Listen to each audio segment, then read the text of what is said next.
Dos almas jóvenes se encuentran sonriendo cada mañana.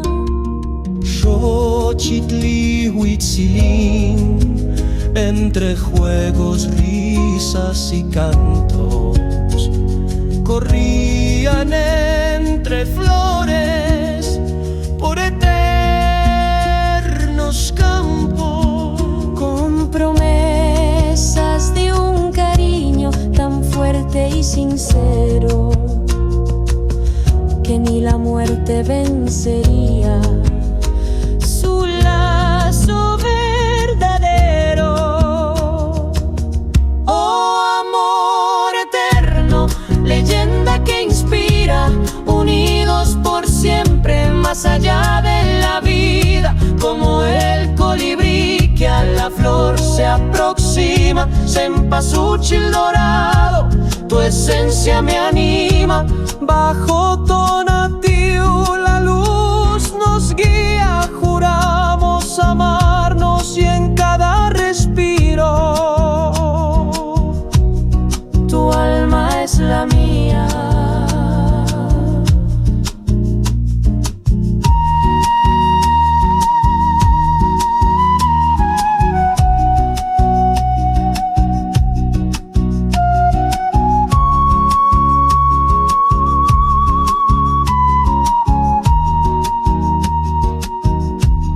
La guerra llegó,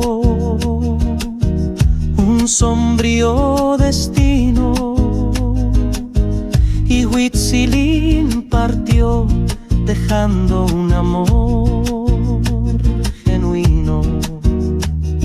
Xochitl subió a la montaña con el alma en pedazos, rogando a Tonatiuh volver a sus brazos. Oh, amor eterno, leyenda que inspira, unidos por siempre más allá de la vida, como el colibrí que a la flor se aproxima. Cempasúchil dorado, tu esencia me anima. Bajo Tonatiuh la luz nos guía, juramos amarnos y en cada respiro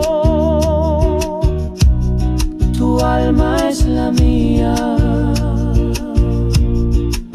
el dios sol conmovido un rayo dorado envió, y en una flor de 20 pétalos a Xochitl convirtió.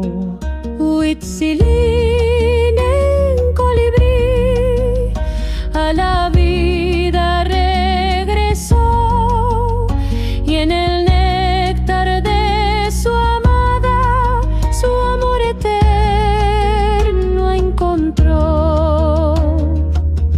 Oh, amor eterno, leyenda que inspira, unidos por siempre más allá de la vida, como el colibrí que a la flor se aproxima. Cempasúchil dorado, tu esencia me anima.